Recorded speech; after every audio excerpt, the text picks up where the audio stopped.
Assalamualaikum warahmatullahi wabarakatuh. Selamat pagi anak-anak hebat dan ayah bunda yang luar biasa. Bagaimana kabarnya sayang? Semoga semuanya seperti biasa dalam keadaan sehat, baik, tetap semangat, dan semoga selalu ada di dalam lindungan Allah Subhanahu wa Ta'ala. Amin. Anak-anakku sayang, hari ini kita akan belajar tematik. Masih di subtema ketiga ya, memuat tentang PPKN, IPS, dan SPDP.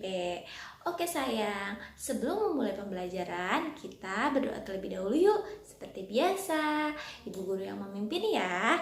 Tapi ingat, semuanya harus berdoa.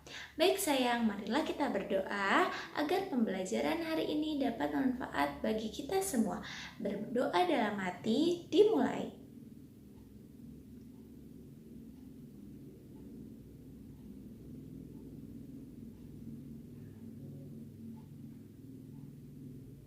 Selesai. Amin. Nah, jika semuanya sudah berdoa, sekarang sudah disiapkan kan buku paket dan alat tulisnya? Nah, jika sudah disiapkan, kita bisa mulai pembelajarannya. Untuk ayah bunda, mohon maaf dan jangan bosan-bosan untuk mendampingi putra-putrinya selama pembelajaran di rumah. Terima kasih. Oke sayang, sekarang kita mulai pembelajaran tematik kita hari ini ya. Bisa langsung disimak tujuan pembelajaran terlebih dahulu yang ibu sampaikan, kemudian disimak video pembelajarannya sampai selesai ya sayang. Jangan sampai ada yang terlewatkan. Semoga video pembelajarannya bermanfaat bagi kita semua dan dapat kalian pahami. Selamat menonton video pembelajarannya. Tujuan pembelajaran. Yang pertama, kalian dapat mengetahui keragaman agama dan tempat ibadah di Indonesia. Yang kedua, kalian dapat mengetahui penyebaran sumber daya alam hasil bumi, laut, dan tambang di Indonesia. Yang ketiga, kalian dapat memahami perbedaan dari karya seni kolase, mozaik, dan montase. Nah, itu dia tujuan pembelajaran kita hari ini. Sekarang kita simak video pembelajaran yang akan ibu sampaikan. Keragaman agama di Indonesia.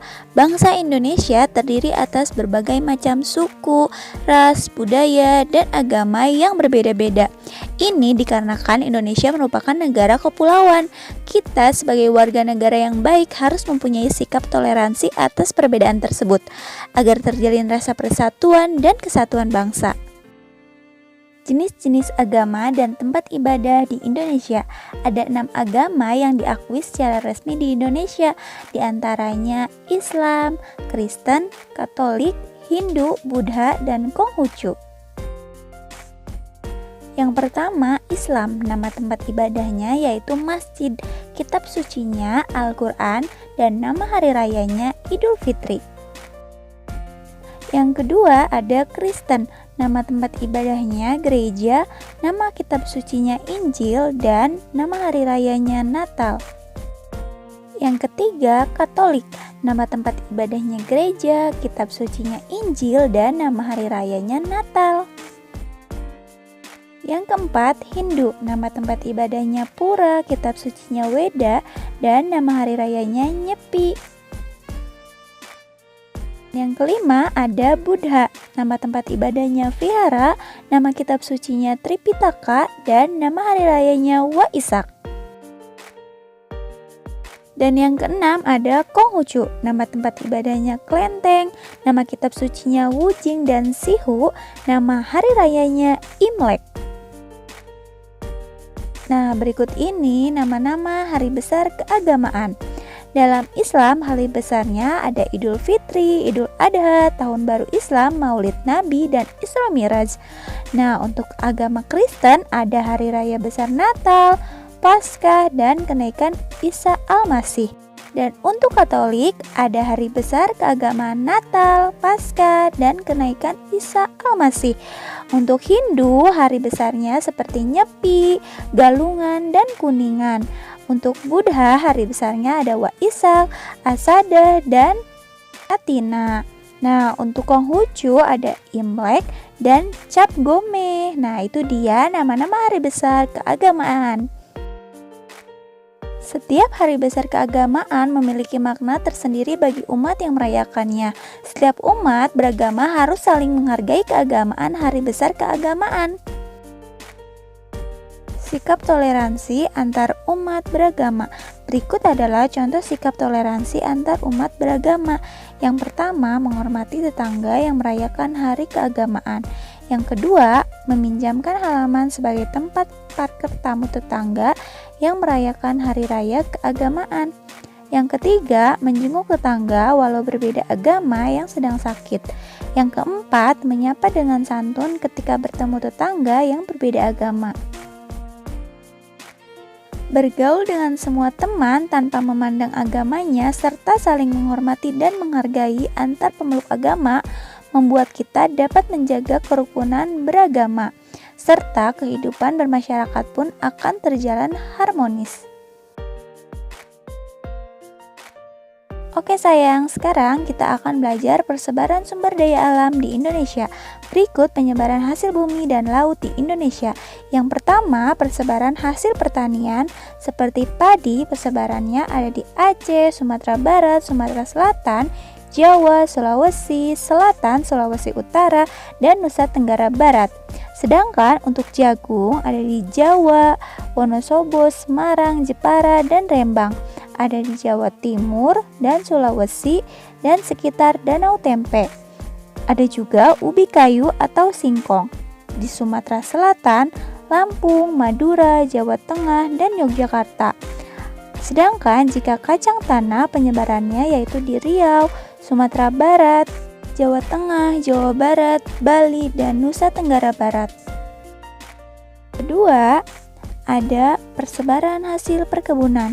Contohnya seperti tembakau, ada teh dari Sumatera dan Jawa yaitu Jawa Barat, Jawa Tengah, Dieng, Wonosobo, Temanggung, dan Sumatera Utara dan Sumatera Barat. Untuk kopi, persebarannya di Jawa, Sumatera, Sulawesi, dan Nusa Tenggara Timur. Untuk karet, di Aceh, Sumatera Utara, Bengkulu, Jawa, dan Kalimantan Selatan. Sedangkan untuk kelapa atau kopra, penyebarannya di Jawa, Sulawesi Utara, Gorontalo, dan Kalimantan Selatan. Yang ketiga, persebaran hasil kehutanan. Kayu keruing, kayu meranti, dan kayu damar terutama dihasilkan di daerah-daerah Kalimantan, Sulawesi, dan Papua. Kayu cendana dari Nusa Tenggara Timur, rotan, Kalimantan, Sumatera Barat, Sumatera Utara, dan Maluku. 4. Persebaran peternakan dan perikanan. Ternak sapi dari Sumatera, Jawa, Madura, Bali, NTB, Lombok, dan Sumbawa. Ternak kuda NTT, Pulau Sumba, dan Sumatera Barat. Budidaya udang dan ikan bandeng dihasilkan di daerah-daerah pantai utara Jawa, Sumatera, dan Sulawesi. Penyebaran sumber daya tambang di Indonesia. Sumber daya tambang merupakan sumber daya alam yang tidak dapat diperbarui. Sumber daya tambang biasanya dimanfaatkan untuk kegiatan industri dan kebutuhan rumah tangga. Nah, kalian juga bisa melihat peta di halaman 147 dan 153. Di sana kalian bisa melihat daerah-daerah untuk persebaran sumber daya alam hewan dan tumbuhan serta sumber daya alam bahan tambang. Bisa dilihat ya sayang di tema 6 subtema 3. Sekarang kita akan membahas beberapa karya seni. Mungkin kita sudah mempelajarinya di semester pertama ya sayang. Sekarang ibu ingin mengingatkan lagi kepada kalian. Yang pertama ada karya seni kolase. Melestarikan lingkungan dapat dilakukan mulai dari lingkungan sekitar rumahmu. Misalnya kegiatan mendaur ulang barang-barang bekas, ada beberapa barang bekas yang memiliki nilai jual jika diolah menjadi karya seni, misalkan kalender, majalah, dan koran bekas. Selain barang bekas, bahan alami juga memiliki nilai jual jika kita memanfaatkannya dengan baik. Contohnya, daun dan ranting kering, biji-bijian, atau bunga kering. Kita dapat memanfaatkannya semua bahan tersebut menjadi bahan kolase. Kolase adalah seni menempelkan potongan kertas atau bahan alam sesuai pola yang diinginkan. Nah, ini dia contoh kolase. Ada dari kolase kupu-kupu dari biji-bijian, ada contoh kolase dari potongan kertas, contoh kolase dari daun kering, dan juga contoh kolase dari kertas kapas. Untuk selanjutnya ada karya seni montase. Montase merupakan suatu karya seni rupa yang dibuat dari beberapa gambar berbeda yang ditempel pada satu lembar kertas atau bidang lain sehingga menciptakan sebuah gambar baru dengan tema yang diinginkan.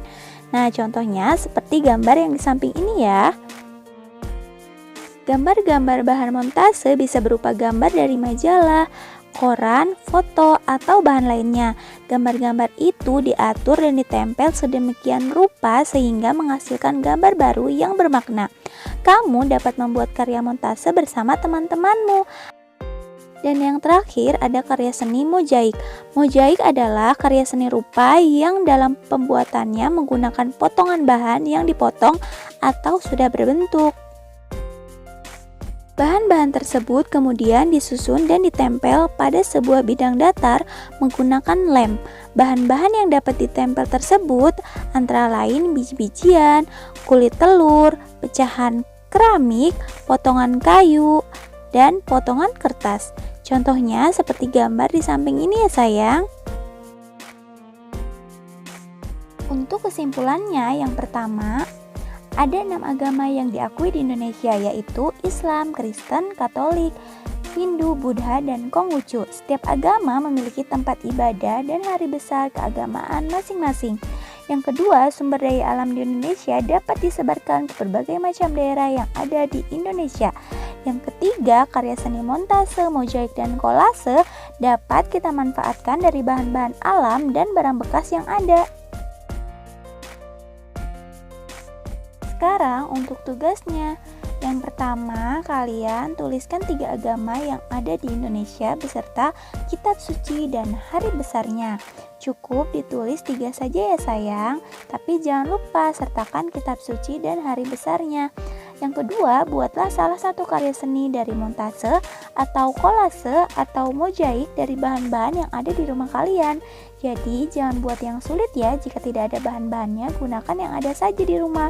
Oke sayang, untuk tugasnya ibu tunggu sampai minggu depan ya. Alhamdulillahirobbil alamin. Sayang, itu dia pembelajaran tematik kita hari ini. Bagaimana? Apa yang kalian dapat sayang? Hebat. Nah, mungkin cukup sampai di sini ya pembelajaran tematiknya. Jika ada yang tidak dimengerti, bisa menanyakannya langsung kepada ibu guru ya. Jangan sungkan atau jangan malu untuk bertanya. Atau jika kalian ingin mengulang video pembelajaran ini kembali juga boleh ya sayang. Dan ibu guru ingatkan, besok kita akan evaluasi tema 6 subtema ketiga. Materinya tentang pembelajaran yang kemarin disampaikan oleh Ibu Pia dan materi yang hari ini Ibu Guru sampaikan ya. Jadi bisa dipelajari lagi. Boleh dipelajari melalui video pembelajaran yang Ibu Guru berikan atau melalui buku paket di tema 6 subtema ketiga. Oke sayang, kurang lebihnya ibu mohon maaf ya. Ingat pesan-pesan ibu guru, pembiasaan baiknya selalu dikerjakan. Dan jangan lupa untuk hafiz Qur'annya selalu distorkan ya. Jangan sampai malas untuk menghafal. Oke sayang, kurang lebihnya ibu mohon maaf. Apabila ada salah kata, ibu juga mohon maaf. Ibu undur diri. Wabillahi taufiq wal hidayah. Wassalamualaikum warahmatullahi wabarakatuh.